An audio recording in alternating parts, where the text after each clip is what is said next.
ఆరోగ్యానికి, వయసుకి ఏమైనా సంబంధం ఉందంటారా? అలా అయితే ఇప్పుడు చిన్న పిల్లలకి అంటే పుట్టిన పిల్లలకి కూడా ఏవేవో అనారోగ్య సమస్యలు చెప్తున్నారు కదా! పుడుతూనే కూడా కొన్ని అనారోగ్యపు సమస్యలు వచ్చి పడుతున్నాయి కదా! ఏంటి కారణం? అంటే బేబీ అసలు ఇంకా తల్లి గర్భంలో ఉంటుండగానే కూడా చాలా ప్రాబ్లమ్స్ చెప్తారు.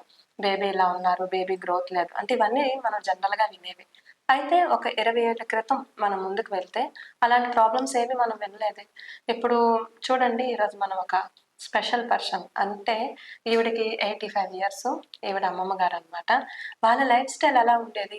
నార్మల్‌గా అయితే 85 ఇయర్స్ అనేటప్పటికి మనం ఏమనుకుంటామంటే వాళ్ళ పనులు వాళ్ళు చేసుకుంటే పర్వాలేదు. ఇంట్లో పెద్దవాళ్ళున్నారు అంటే ఇంటిల్లిపాది ఇప్పుడు ఎలా ఫీల్ అవుతున్నారంటే చాలా బర్డెన్‌గా.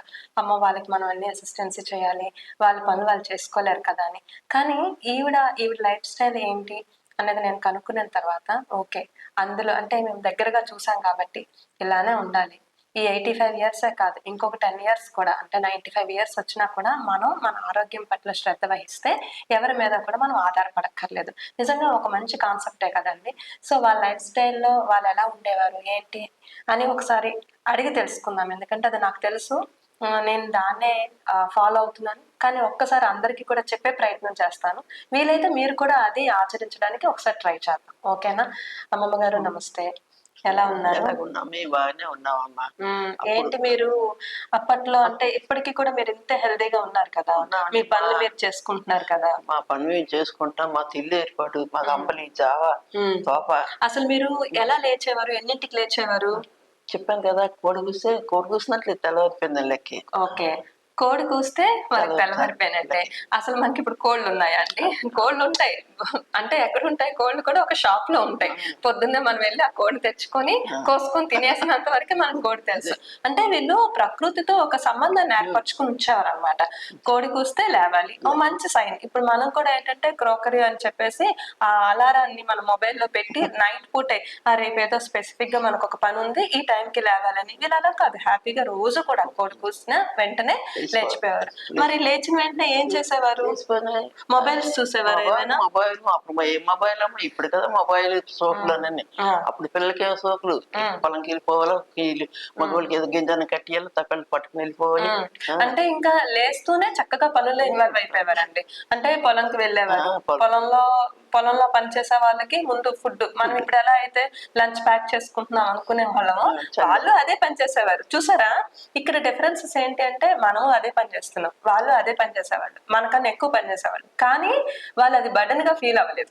మనం ప్రతి పనిని కూడా బర్డెన్ గా ఫీల్ అవుతున్నాం. ఈ లంచ్ బాక్స్ ప్యాక్ చేయడం గురించి మనం ముందు రోజు నుంచి ఒక డిజైన్ చేసుకోవాలి. రేపు ఏ కర్రీ వండాలి. వీళ్ళు ఎంత సునాయాసంగా ఎలా చేస్తున్నారు.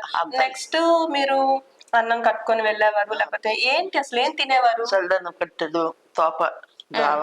తోప అంటే ఏంటి? ఎలా చేసేవారు?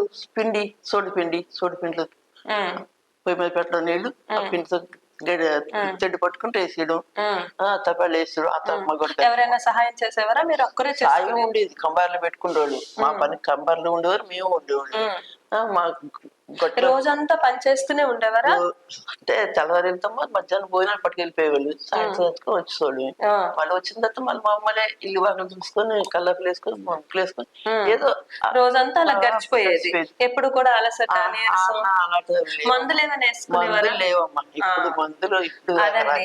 అసలు మందులే అవసరం లేకుండా అంటే మందు అనేది ఒకటి ఉందనే విషయం కూడా వాళ్ళకి తెలియదు. అది చక్కగా అంటే ఒక ఆరోగ్యాన్ని పూర్తిగా ప్రకృతి పరంగానే ఉండేవారు కాబట్టి వాళ్ళకి అలాంటి ఇబ్బందులు కూడా ఏం లేవు. ఆహారం మీరు ఇంత పని చేసేవారు కదా, ఆహారం కూడా అలాగే జీర్ణం అయ్యేదా? అంబలి, చల్లను మార్చి చల్లంది, మళ్ళీ మధ్యాహ్నం, మళ్ళీ అలబొద్దు సాయంకాలం తినాలి. ఇలా 5 తిల్లి అయ్యి. చూసారా ఎన్ని పేర్లు చెప్పారో? ఆ పేర్లు మనకు నోరు కూడా తిరగట్లేదండి. అలబొద్దని సాయంకాలం తినాలి. అలబొద్దు అంటే మనం అంటాం కదండి సాయంత్రం ఈవినింగ్ స్నాక్స్ అని, అది అలబొద్దు అంట. అలబొద్దు అంటే అందులో ఏం తినేవారు? అదే అంబలి జావ ఏదో తినేయాలి. మళ్ళీ మార్చి చల్లంది, చల్లిన తర్వాత మార్చి చల్లంది అదొకసారి. ఇప్పుడు కనీసం పని వద్దండి. ఎంత పని మనం చెయ్యక్కర్లేదు. ఎంత తిండైనా మనం తినగలుగుతున్నామా? ఇలాంటి స్పెసిఫిక్ గా ఇప్పుడు వెంటనే షుగర్ వచ్చిందా మీరు రైస్ తినొద్దు, లేకపోతే ఇంకొకటి తినొద్దు. వీళ్ళకి ఏం షుగర్లు తెలుసు? వీళ్ళకి అసలు మందులే లేవంట. ఎలా ఉండేవారు? మీకు ఇంతకీ కరెంట్లు ఉండేవా? కరెంట్ లేదమ్మా. దీపం బుడ్లే ఇలాంటి దీపం బుడ్లు వెలిగించుకొని, దీపం పొయ్యి ముట్టించుకొని ఇప్పుడు మీరు ఎప్పుడైనా ఇడ్లీ వడలు అలాంటివి చేసుకునేవారా? ఇడ్లీ వడ పెట్టుకునే వాళ్ళమే ఎప్పుడో. ఎలా మీరు గ్రైండ్ గ్రైండర్ చేసేవారా? రుబ్బు రుబ్బు అదే అంటే స్పాండిలైటిస్ అండి మంచి ఎక్సర్సైజ్ అన్నమాట. ఇప్పుడు మనం ఇదే స్పాండిలైటిస్ కి బయటికి వెళ్ళి ఫిజియోథెరపిస్ట్ దగ్గరికి వెళ్ళి చక్కగా స్పాండిలైటిస్ చేస్తే మనకి ఆ పెయిన్స్ తగ్గుతున్నాయి అనుకుంటున్నాం కదా, వీళ్ళకి అలా కాదనమాట. హ్యాపీగాను ఇడ్లీ పెట్టాలి అంటే ఆ రోజంతా వీళ్ళకి అదే పని. సోలు దంపాలి అంటే ముగ్గురు మగవాళ్ళు ముగ్గురు ఆడవాళ్ళు సోలు దంపాలి. అందరూ కలిపి పని చేసుకునేవారు. ముగ్గురు అందరూ మగవాళ్ళు ఉంటే మగవాళ్ళు రాకలు పట్టుకోవడం, ఆడవాళ్ళు 3 రాకలతో ఒక రోట్లో దంపాలి.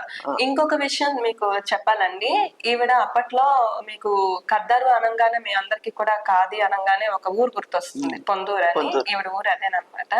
సో ఈవిడికి రాట్ను ఏం చేసేవారు? రాట్ను ఉడికేవారండి. అంటే దాని నుంచి దారం తీసేవారు. గాంధీ మహాత్ములు గారు చేతుల మీద ప్రైజ్ కూడా వచ్చిందండి. 50 రాట్నాలు ఇచ్చారంట. అందులో ఈవిడ కాంపిటీషన్ కి వెళ్ళారు. అంటే ఎందుకు ఇవన్నీ మనం మాట్లాడుకుంటున్నాం అంటే, అప్పటి లేని ప్రాబ్లమ్స్, అప్పుడు లేని నీరసాలు, అప్పుడు లేని అలసట ఇప్పుడు ఎందుకు వచ్చేసాయండి?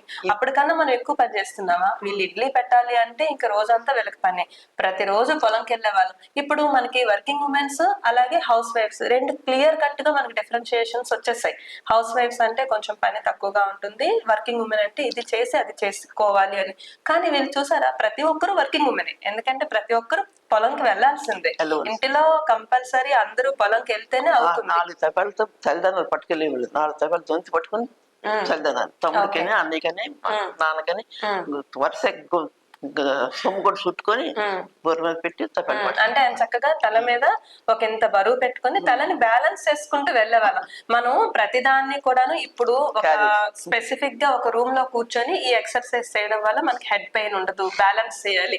వీళ్ళకి అవన్నీ తెలియకుండానే చక్కగా ఎక్సర్సైజులు చేసుకొని స్పాండిలైటిస్ పెయిన్ లేకుండా హెడ్ మీద ఎంత బరువు ఉన్నా కూడా అది బరువులా ఫీల్ అది హెడ్ మీద కాదండి, మనసులో ఎంత బరువు ఉన్నా కూడా ఇలా యూనిటీగా ఉండి అందరూ కలిసి కట్టుగా పనులు చేసుకోవడం వల్ల ఆ బర్డెన్ కూడా వీళ్ళు ఫీల్ అవ్వట్లేదు. ఇప్పుడు మనకి ప్రాబ్లం ఏంటి అంటే సింగిల్ మ్యాన్ ఆర్మీ. మనం ఏం చేసినా సరే ఎక్స్ట్రాగా మనమే ఫీల్ అవుతున్నాం, మనమే అన్నిటినీ లోడ్ అవుతుంది అని ఫీల్ అవుతున్నాం. కాబట్టి వాళ్ళకి మనకి చాలా తేడా ఉంటుందండి.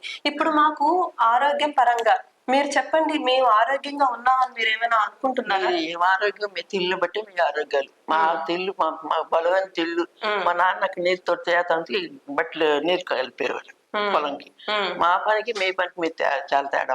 మళ్ళీ ఇప్పుడు మేము ఆ రోజుల్లో మీరు ఎలా ఉండేవారో అలా ఉండాలంటే ఏం చేయాలి? మా తిల్లు మీరు తినాలి. మీ తిల్లు మేము తింటే మేము ఆరోగ్యంగా ఉంటామా? మరి మాకు అంత శారీరక శ్రమ అంటే మీరు చక్కగా అప్పుడు అంత ఆరోగ్యంగా ఉండడానికి కారణం మీ శారీరక శ్రమ.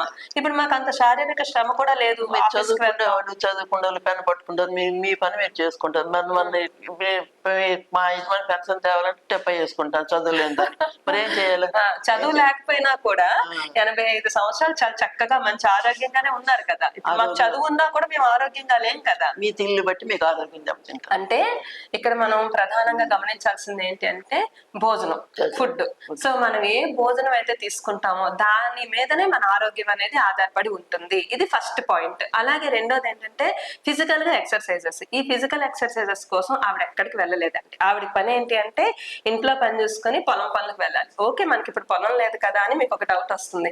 కనీసం ఇంట్లో పనులైనా మనం చక్కగా అంటే కొన్ని సందర్భాల్లో గ్యాడ్జెట్స్ ని ఉపయోగించుకోకుండా మనం చేయగలిగితే మన ఆరోగ్యం మళ్ళీ మనం సంరక్షించుకోవచ్చు కదా. ఇలా అంటే ఎందుకు వీళ్ళతో మాట్లాడడం వల్ల మనకి ఏంటి ఉపయోగం అంటే చూడండి, 85 సంవత్సరాలు అనేది ఛాలెంజింగ్. ఈ రోజు ఏంటంటే 40 సంవత్సరాలు వచ్చేసాయంటే అయిపోయింది అంత. వెంటనే నిరుత్సాహం, అమ్మో 40 సంవత్సరాలు వచ్చాయి, అమ్మో 30 సంవత్సరాలు వచ్చాయి. లేదు ఇంకో కొంచెం ముందుకు వెళ్ళి 60 సంవత్సరాలు వచ్చాయంటే అయిపోయింది కదా లైఫ్ లో. 60 సంవత్సరాలు వచ్చాయంటే ఇంకా ఏం లేనట్టే. మరి వీళ్ళు మనకి ఎంత ఇన్స్పిరేషన్ అండి. 85 సంవత్సరాలు వచ్చినా కూడా ఇప్పటికీ తన పని తానే చేసుకుంటారు, ఇంటిల్లి పాతికి హెల్ప్ చేస్తారు. మనం ఎందుకు పనికి వస్తున్నాం? కాబట్టి ఏంటంటే కొంచెం అప్పుడప్పుడు మన పాత వాళ్ళని, మన పూర్వీకుల్ని, మన పాత పద్ధతుల్ని మనం గుర్తు చేసుకుంటే మనకి వాళ్ళు ఇచ్చిన మోటివేషన్ ఇంకొంచెం బూస్టప్ లాగా ఉపయోగపడి ఇంకొంచెం మనం హెల్త్ ని, ఇప్పుడు మెయిన్ ఏంటంటే మనం ఎంత సంపాదించుకున్నా కూడా హెల్దీగా లేకపోతే వేస్టే. కాబట్టి ఏంటంటే హెల్దీగా ఉండడానికే మనం చేస్తున్న మన నేచర్స్ గిఫ్ట్ లో ఈ ప్రయత్నం అనమాట. సో నేచర్స్ గిఫ్ట్ ఎప్పుడు కూడాను పూర్వ పద్ధతుల్ని, పూర్వీకుల్ని టచ్ చేస్తూనే ముందుకు వెళ్తూ ఉంటాం అనమాట. కాబట్టి కనెక్ట్ విత్ నేచర్స్ గిఫ్ట్ అండి. Thank you so much. జై శ్రీకృష్ణ.